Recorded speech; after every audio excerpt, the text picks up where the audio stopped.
Hello, everyone, and welcome to another episode of Movie Club where I am AJ. I've got Mike along with me, and we're That's talking about, the favorite the thing we love remakes of movies from the 80s and 90s. The Running Man. first off, no, you can't say the title like that. You have to get a little more oomph. Like imagine you yourself were hosting the Running Man. How would you say it again? Well, since I'm not in my VO booth, so I can't really yell it. Let me do it then. Ladies and gentlemen, welcome to I'm so waiting for Discord to cut you off. the Running Man. How's that? Was I that thought you were going to actually go for it. I was like, I'm waiting for clip guard Oh, I to mean, just. actual screaming would be bad for you. I mean, you wanted the more up close voice. Yeah. But yeah, The Running Man, Edgar Wright's first non-original film.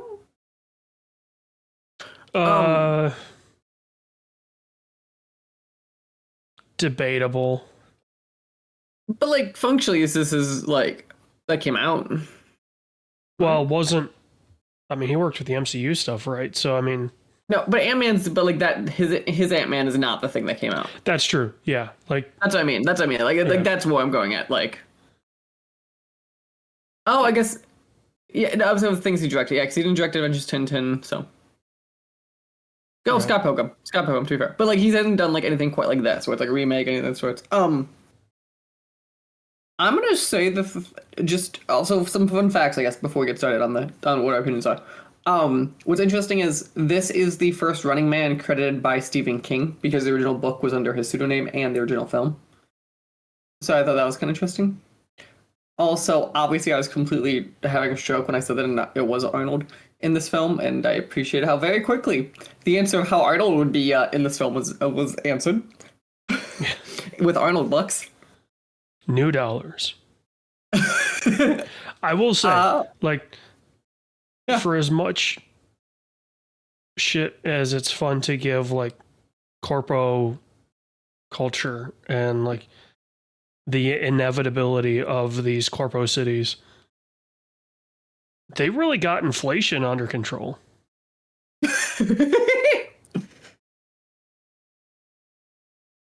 Because, like, the fact that 10 new bucks gets you, like, primo cancer meds. I was so confused by the amount of money things cost. I'm not gonna lie. Well, especially when it's like, oh, well, you get, what was it, like $100 new for surviving a day. Yeah, so you'd be like, that has to be worth something then. Like, And it's like, that's, judging by the way that they handle new dollar, like, in the slums, new dollar amounts, that's like 3 or 4 months' salary. right. But before I used to get into details, I wanted to say though too, I think this might have been the most fun I had at a film this year. It was fun, but at times it felt a little forced, and that's, I think, partially why, like, this film is 40 minutes longer than the original. Yeah, but still not a super long film, right? No, I mean it definitely scoots along, but it's like, I was like, because it never. I agree with you saying they're definitely like there are some interesting choices in this film we get to, but like functionally though, I don't think this film like stays too long. no, it definitely has really good pacing and handles the context, like you get right into it and you completely understand, and Yeah, you have no questions what's happening. yeah, you don't need to have seen the original to know what's going on. I was gonna say though, to me though, this is interesting because obviously this is a fundamentally different film, the original, but it's one of those like remakes. So I go, you could they understood what the source material wanted for the time, and it just changed like to modern times. Yeah, and I love that they stick to the source material. Like, oh, of course it's going to end up in Derry, Maine. Like, Derry, Maine is a tiny, like, Maine in general doesn't have a lot of people. But the fact that, like, this supposedly quaint small town is, like, home to all these supernatural and crazy event, and it's like, oh yeah, also they have, like, this massive airport. And I'm thinking to myself, dude, these small towns, you're lucky if you get a grass field. Like, you know, well, actually, no, in Maine, you would have a ton of grass fields because you'd have bush pilots. But, yeah, just this idea of, like, oh, you're going from, I assume Corp City is supposed to be, or Co-op City is supposed to be, like, DC. Yeah, I'm assuming. Because he goes north to New York. And then north to Boston. But then, yeah. That would make sense probably on a map, too. Yeah, so, like, my assumption is it's supposed to be either, like, DC or maybe Atlanta. It's not even Atlanta either. I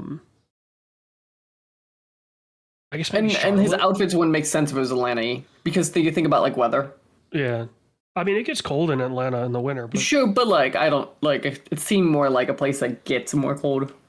Well, also, like, yeah, I guess for it to be cold in Atlanta, there would be snow on the ground in Maine. Mm-hmm. And you get the assumption that it's not very cold in Maine at the time that the Running Man is taking place. Yeah. Which I just gotta say, I love the, like, the version of this future in terms of the vehicles that stuck around and the way that vehicles progressed. Like, in the slum cities, it's a bunch of, like, autonomous versions of cars from the 60s to 80s. And then, like, once we get up into Maine, my brain is so broken that as soon as he hopped into the girl's car, I was like, oh, that's funny. That looks like an Alpine because of the headlights. And sure as shit, it was an Alpine. And I'm like, that's funny. My brain is broken. But then the fact that, like, they have the blended wing aircraft. You know, I was gonna say that stood out to me, especially so I told you we watched the original Running Man like the night before. Yeah.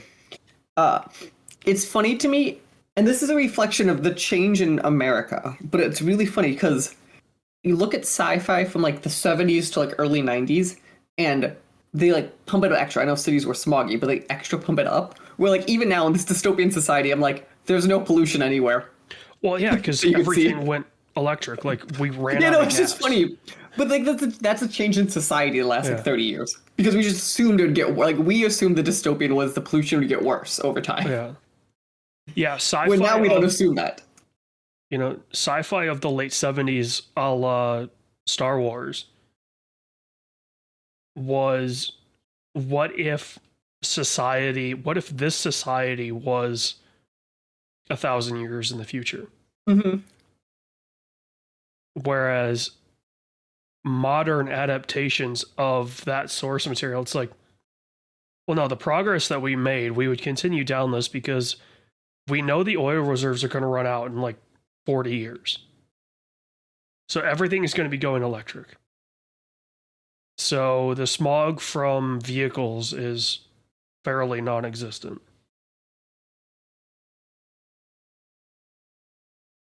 Also, I just love that they're like, oh yeah, in this future, there's good high-speed trains. Mm-hmm. And I'm like, yeah, no, that's the one thing that's still, no matter how far into the future America goes, we won't have trains. I was gonna say, so I find this, so obviously this film, I was gonna say, come back to it, but it is interesting because, like, first, it's obviously you're running through the whole U.S., functionally speaking. Well, and East Coast, but yeah. Yeah, but you could go anywhere. Like, they didn't say he was stuck on the East Coast. Right. Yeah, the movie takes place on the East Coast, but yes. Yeah. And then the other part is the subcontext of once you realize that they're cheating and make sure they always win. Yeah, I mean that Which is funny because the exemplifies first one didn't have that. Like they could right. change rules to fuck with you, right? Where he's like, sure, I'll send out 2 goons, but like he never was like, and we're gonna make like put down like kill you like secretly. Yeah, I was gonna say I was watching through it and I'm like, I hadn't seen the original Running Man in years. And I'm watching that and going, I don't remember them doing that. No, like they would change the house odds like 100%, or like do things to like you're probably gonna act as a bomb here type shit, but like not a literal like we're going to secretly like cheat and then say look what oh I don't know how they always do this. Yeah, and I mean it's nice that they explained it with the apostle, was that the character's name? Mm-hmm. Like the way that they're just like, oh no, dude, this is exactly how this show works. And I'm like, it's funny that you just go out and explain how reality TV is made. But it fits well in this narrative. Well, it does. But what I was going to say is like, the audience that needs to see this film for that portion of it won't see this film. Right? The people that swear the Kardashians are going to help them, or in the Running Man, the Americanos, like, no, like these shows are so fucking scripted that it's not even like, there's a reason even the closest anyone ever got was day 29. Mm-hmm. And then, But that's the twist, though, right? Where he did get it though because he got the same offer. right, but he, yeah, Which is the offer at the end of basically being like, so the whole twist right at the end being the whole like you get to become the hunter, right? So the 29 day we found out took yes, and he was given the offer here being like you can stop this now if you kill them all basically, but like we'll give you a show, yada yada, you'll win. but the thing that they don't say is that he went on to win the Running Man. Mhm. Right, so what they say is like, oh, he made it to day 29. He cuts the deal. They obviously fake that he dies. Right. And then that's why they have to have him masked. Because yeah.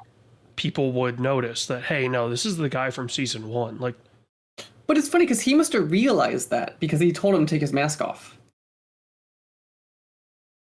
I don't know if Ben Richards knew that that's who it was. Or just wanted to see who it was. He just wanted to unmask. Like, I hate to say it, like, Ben Richards as a character is very one note. Yeah, that's fair. And you think you're going to be the one to stop me from seeing my son? well, just like Glenn Powell's way too good of an actor to be playing such a one note character. Mm-hmm. Right? Like even the closest thing to this he's done in Top Gun Maverick, like sure Hangman is a one note kind of just asshole character, but he has this like he wants to joke around being an asshole but also and like win, but also he's not going to let his teammates down. Whereas this is like, no, he's doing this, the only reason he's doing this is to help his family. Like there's no other motivator. There's no, oh, he could make the world a better place. It's like he's an empath that has no more choice. And for actors, like we had in the original, it makes sense. Yeah. Yep. Glenn Powell's too good of an actor, like I say, to be. I will say though, it is nice to see somebody that is physically attainable. He's an action star, but like not a like crazy action. He's an action star, but he's clearly not juiced to the gills. Mm-hmm. Right, like he's a guy that is in like prime shape because he runs 2 miles a day and like goes to the gym. It's like, yeah, if you were religious and you ate good, like that's an achievable physique. Whereas, you know, you look back to the movies around when the original came out and you're looking at like Rocky and Terminator and you know, the JCVD stuff, and it's like these guys are genetic freaks. Also, they're on so much juice that, you know, Tropicana is jealous. This is true. Which, like, I will say, it was kind of fun to see the Edgar Wright influence on this. Of like, oh yeah, we have the, you know, we have the everyman that's gonna get killed right away. But it's like we took that one step further and it's this nervous, like, computer nerd. And, you know, instead of him being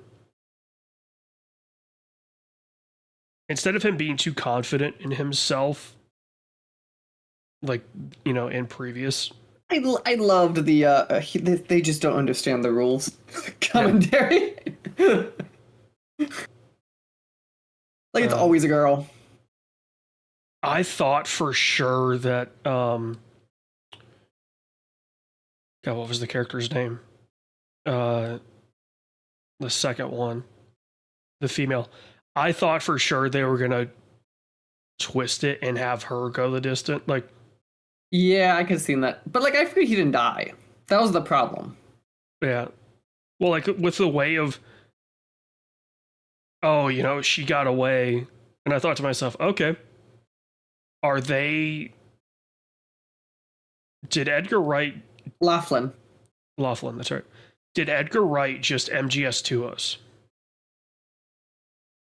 Right, like, was all of the promotion around Glenn Powell, and then come to find out that no, actually, the winner of the Running Man is this boozing lesbian that doesn't give a shit. Does not give two flying shits. Yeah. Also, I have a question. Why, as Lee Pace ages, does he turn into Aaron Rodgers? That was definitely like to see, which also like Josh Brolin. Mm-hmm. Holy shit, does he nail that slimy TV exec? Oh no, he's good. He's good at this type of role. It's like, goddamn, that guy's good. Like, just that guy has gone from, you know, he was a CIA guy in the Sicario series to then he was Thanos. Now he's like, he was Cable. Like he's obviously don't forget though his classic role in what saved his career. Saved his career? He cites one movie that saved his career. Yes. I think you once you say it, it's gonna be super obvious. Yeah. Let's save No Country. His career. I guess I don't know his career well enough without. Josh Brolin made something like $50,000 off No Country. Oh yeah. Well, that makes sense because that movie was. You want to talk about a movie that nobody thought was going to happen? It was No Country. But yes, Lee Pace. So when we get the Aaron Rodgers eventual biopic, I think we found a guy for like the later. Things. No, because I think Lee will be aged out. See, the thing is though, as long as if we do it in like the next 10 years, he could be like when he starts turning conspiracy theory anti-vax Aaron Rodgers. That's when you switch out the actors. Yeah. Or like when he's super old type final interview stuff. Yeah, when he breaks his hand in week 10 or whatever. Week The 11. Jets montage. Like this could be that's what God, he like- turns into. I'm going to go off on an Aaron Rodgers tangent real quick, but the fact that his first season in New York, his intro was longer than his time on the field that It's season amazing. was hilarious. It is the greatest, like, because it's always the story, right? Is that like he would truly be one of, like, sorry, one of the greatest, but he'd be like truly one if he had a competent team around him. So like they're like, fine, we'll give you a team, we'll give you like let you pick people around you, like help influence it. Fucking gets injured 2 seconds in. Well, I mean, he would have won in Green Bay again. Like, Again, if he could have a competent org around him. yeah, the Packers are an interesting organization because of their structure, but yeah, Lee Pace he's okay in this film. He's definitely He's good as the like random action guy villain that is faceless. Yeah. Like I don't care about his name. I just know he bad guy. well, so obviously they bill Ben Richards as like 6 foot, 195 or something like that. If Glenn Powell is a true 6 feet tall, Ezra Klein, right? That's who was the first guy out. No, the fuck it wasn't. No, why? I'm not looking at the IMDb. I'm like, Let me pull the nerd guy. yeah. Why did my brain just pull Ezra Klein? I don't know. I don't know. That's what I was like, what? That's what I was like, what? I'm actually having trouble pulling because he's in the film so little. Let me see. Just pull cast and it it should. got some, yeah. I don't even remember the guy's name to like. confidently search it.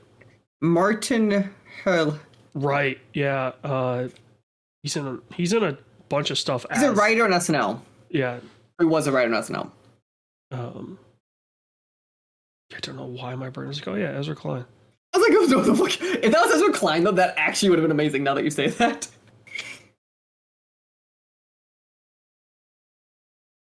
It's a few so little scenes have been fine. Yeah. It was interesting how little they had to matter.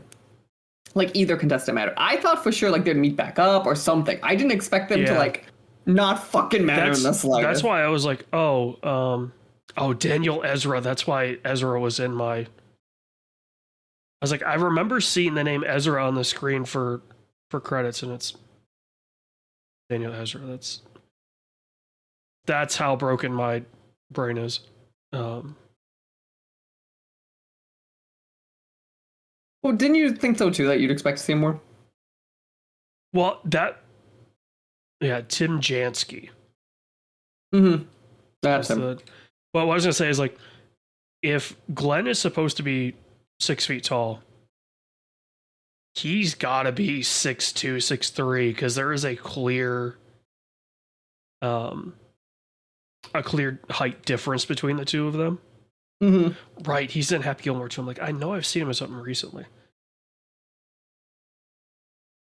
And also, that would put Lee Pace at like 6'7", because he towers over him. But his outfit though probably has height. Oh, it definitely makes him look lankier. And very much like a comic book character. Okay, he's listed at 6'4".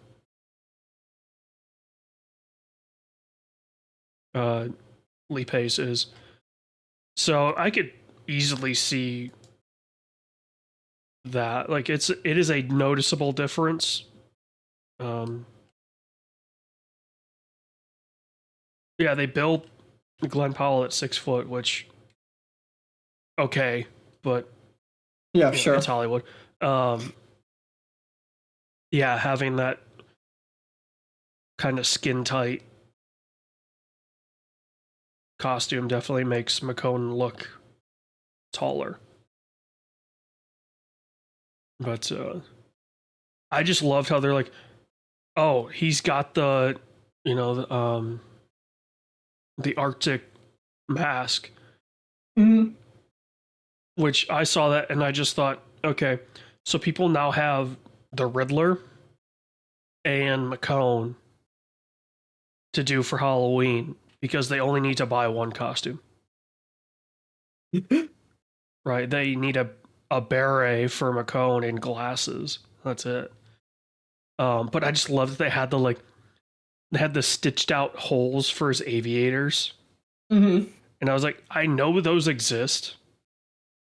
It's just hilarious to see that like everything is so perfectly like, you know, it's got to look perfect for TV, and just the whole, oh, we can't kill him until 8 was pretty cool.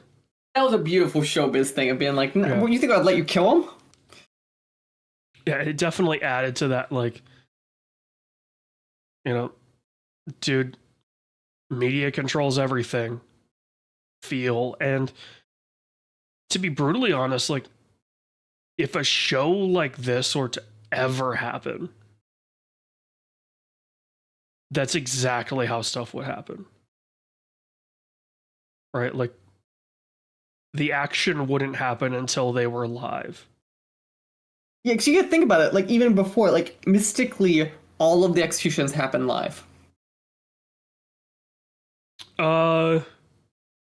No, Tim's taken out during the day. How many times the other ones are live though? Like live, like Yeah. that, or even like when they thought they were about to get him a couple of times, it was live. Yeah.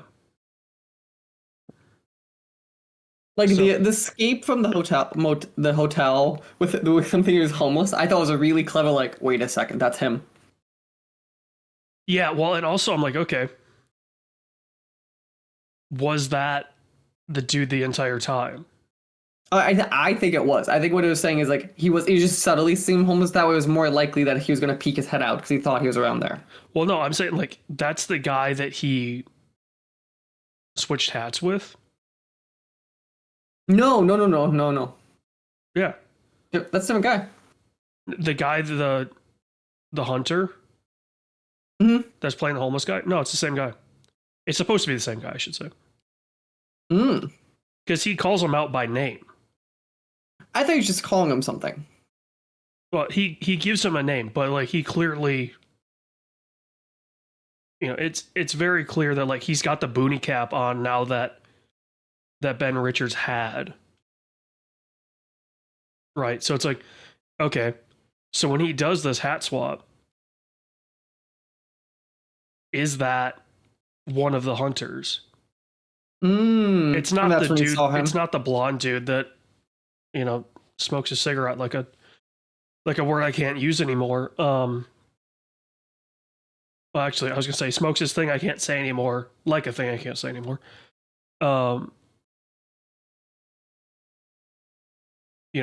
Was that one of the hunters? Because obviously they're clearly tracking these people, right? Like obviously. So they know. I even assumed when he grabbed the clothes that he like. My head, I was like, there must be a tracker on those clothes. Like that's gonna be a plot point. My assumption is that it's in the bracelet. Yeah, 100%. And then from there, it's just they're lining up it. the shots. Yeah, they communicate with it, so they clearly know where. At least have the ability to. Yeah. Yeah. Especially because it wasn't optional. Let's put this bracelet on. Yeah, it wasn't necessarily going to be accurate. Like, okay, so question: one of the things on the bracelet they said they put on was this is how you get rewards. There was no rewards. That's how you see your rewards. Oh, okay. I thought it was like there'd be like a drop. I was picturing like a Dropbox type shit. Yeah, and they very quickly give up on the idea that he's got to get these tapes in. So this is the thing, okay. So when they come up with their bright idea, right, about the whole we're just gonna pre-tape it. Yeah. In my head, I was like, of course they know and they fucking taped them. Like, sure, it's the future, but like, there must be like a timestamp or some shit. Yeah, I mean, dude, even though they're recording to film, it appears you put a timestamp on film. That was the thing we had. Like it's still a very advanced camera, clearly, so it can timestamp when it was taken. Now, obviously, it's like, oh well, he has to make the drop by But it was midnight. totally meant to, like, as in you also had to film it those days. Yeah.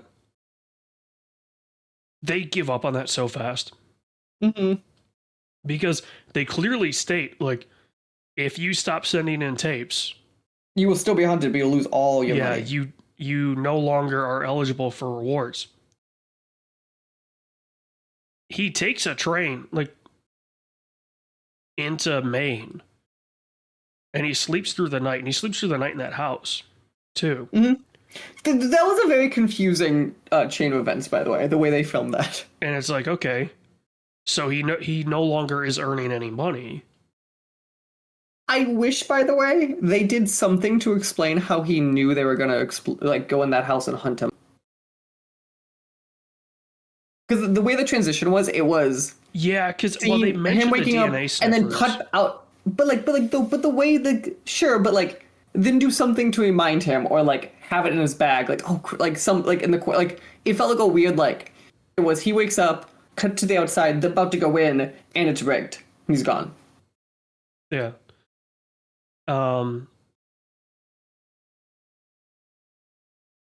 well, they say like, oh, it's in every street lamp, and obviously you don't see them until he's hijacking the Alpine. Mm-hmm.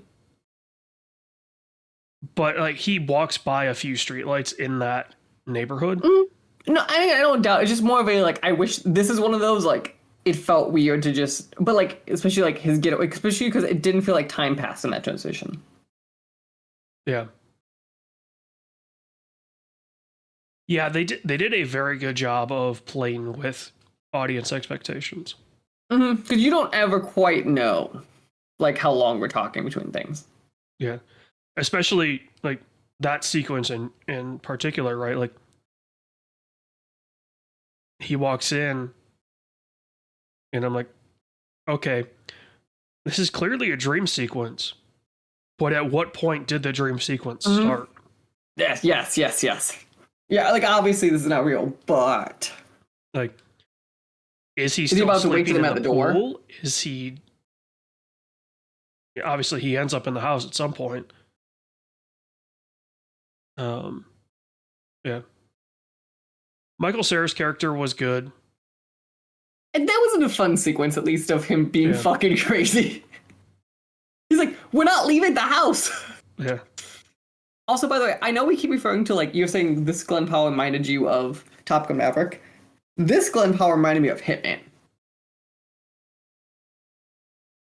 Like, the very, like, kind of has lines to him, kind of whippy, but fun character. I feel like he still had those beats. It wasn't like he never said anything. Yeah, he's definitely more of a silent protagonist than you would expect.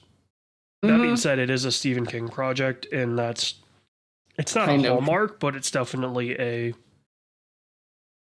trait that he has. When you adapt one of his projects, like his characters really don't talk a ton. It's a lot of stuff happening to them. Mm-hmm.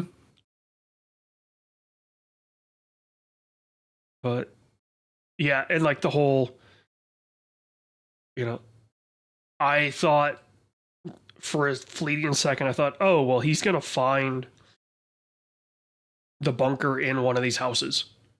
Same, I did think that too. Right, like he steps through and he ends up in the pool or whatever it's going to end up being. And I thought to myself, there's going to be a hatch. Obviously, yep. But to your point earlier about like, oh, well, you're running across the country. If you took this premise and took the Stephen King out of it so he didn't end up in Maine, I absolutely would have headed west. Same, 100%. I don't know quite where, but I would 100% head west. Yeah. Because, I mean, like, if you could get in a car, let's say you're in DC. You had 12 hours. You get 12 hours. You can make it into Canada very easily. I have a question. 12 hours. What? Hear me out. There's an argument to be made that if you could time it right, get your first class of a flight to like something like Chicago. It's like 2 hours, and now you still have 10 hours, but you have a way better radius than like coast. I think I would want to get out of the country as soon as possible. But you can't, because that was the whole key. Because we went to Canada, he was safe. Like you can't leave the country. That's never one of the rules of the game, though. But it's implied at the end. Why else is he racing to the Canadian border? Which means they can't attack in Canada. Yeah. Which means I'm saying it must be like sure they didn't say it, but like that's totally an implied rule. But I absolutely would have done that. Like it's like, hey, it's not a rule. Like now, obviously we don't know the socio-political environment. It seems to be that Canada still exists and is a independent nation. Well, you can't go there if it wasn't. But like that's what I mean, right? Like to your point of you could get to Chicago. Shit, if you're in, let's call it DC. Yeah, I'm just assuming DC at this point. If you're in DC, 12 hours, either A, you can be in Europe, B, you could be in Africa. But again, I'm going into the assumption this game's over. Like, I think this is an American thing. Yeah. Well, also, it's like very clearly, hey, if you use your real ID, yeah, they're gonna catch you. They're gonna catch you. They're gonna know you're. Also, you're assuming that no one on this plane is going. Like that's fucking interesting. Well, yeah, because they're willing to take people down. They don't care about collateral damage. Like that's the key here. They hint that like they only kill the runners. No, they do not only kill the runners. Holy shit! Like they don't give a fuck about society.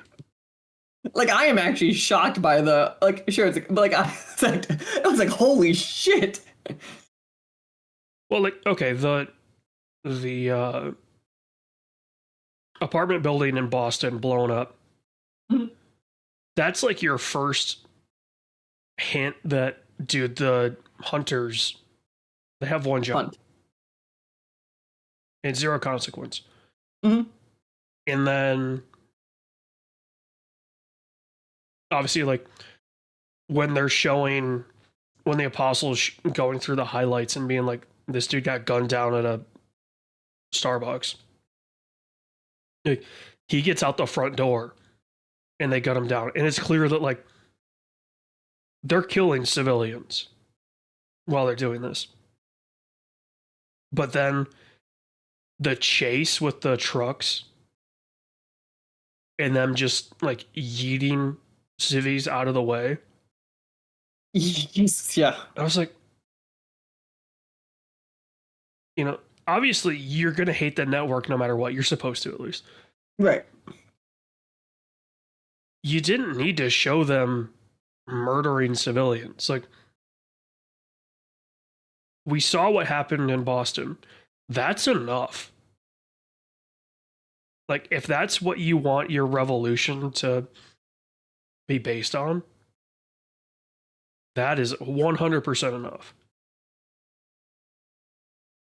Because it's pretty clear that he was doing everything to survive, and the hunters didn't care and blew up the building. So, but just as soon as you see that Richards is catching on to like, hey, maybe the apostle wasn't a complete madman. And it's like, obviously he's had the interaction with Michael Cera at this point. But then when the militia shows up and he's like, they're not going to kill me. The network's not going to do anything. It's not 8 o'clock. And I'm like, oh, here we go. This is going to be fun. Because it does, like, it leaves that openness for him of like, he had that choice to make on the plane if he wanted to. Mm-hmm. And I'm thinking to myself,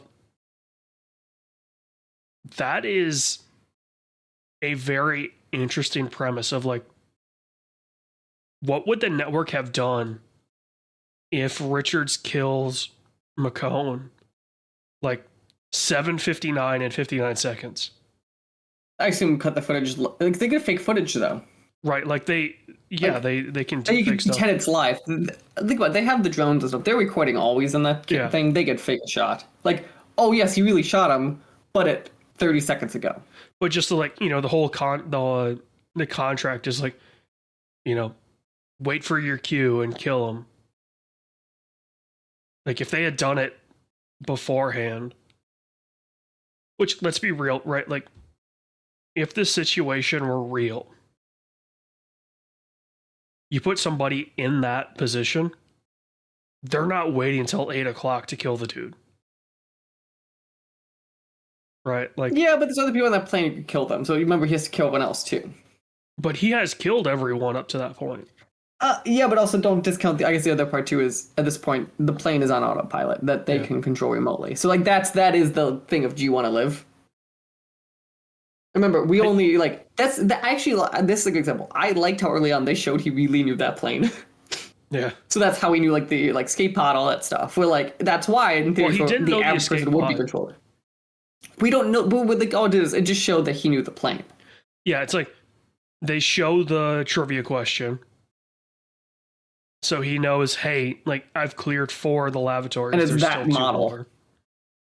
Right, that's how you're like you connect it later on, so you knew that. So it's like, oh, obviously you probably just knew other things about the plane.